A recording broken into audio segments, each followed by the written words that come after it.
அனைவருக்கும் கணித வணக்கம். இப்போ பார்க்க போகிறது 8ஆம் வகுப்புக்குரிய கணக்கு பயிற்சி 1/6ல் 9ல் முதல் கணக்கை பார்க்க போகிறோம். எண்ணை திட்ட வடிவில் காண்க அப்படின்னு சொல்லி கொடுத்துருக்காங்க. இது மாதிரி கொடுக்கப்பட்டிருக்கு. இந்த கணக்கை பொறுத்த வரைக்கும் நம்ம என்ன பண்ண போகிறோம், அடுக்குகள் கொடுக்கப்பட்டிருக்கு. ஃபஸ்ட்டு நம்ம ஒவ்வொரு ஸ்டெப்பாக பார்த்து நம்ம ஆன்சரை திட்ட வடிவில் கொண்டு வர போகிறோம். இப்போ வந்து பார்த்தீங்கன்னா 8 × 10⁴ இருக்கு. அப்போ நம்ம என்ன அர்த்தம், 8 × 10⁴ என்ன பண்ணுவோம், 4 0 2 3 4 ப்ளஸ் 7 × 10⁻3. அப்போ வந்து ஒன்றுக்கு பக்கத்தில் 3 0 போட்டுக்கிறோம்.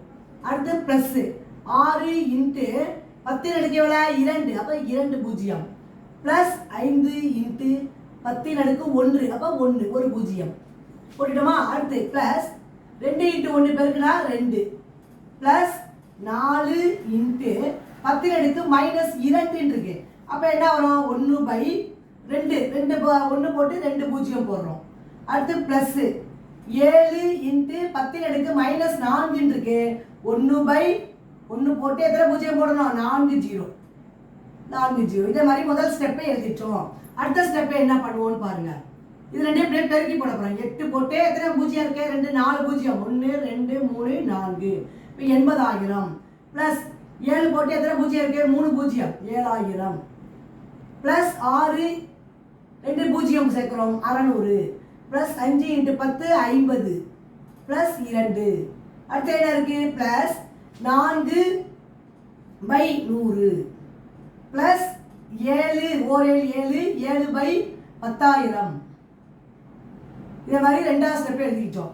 இப்போ நம்ம அப்படியே என்ன பண்ண போகிறோம், மூணாவது ஸ்டெப்பு ஆன்சர் எடுத்துடலாம். 80,000 7,000 இருக்கு. அப்போ 87,000.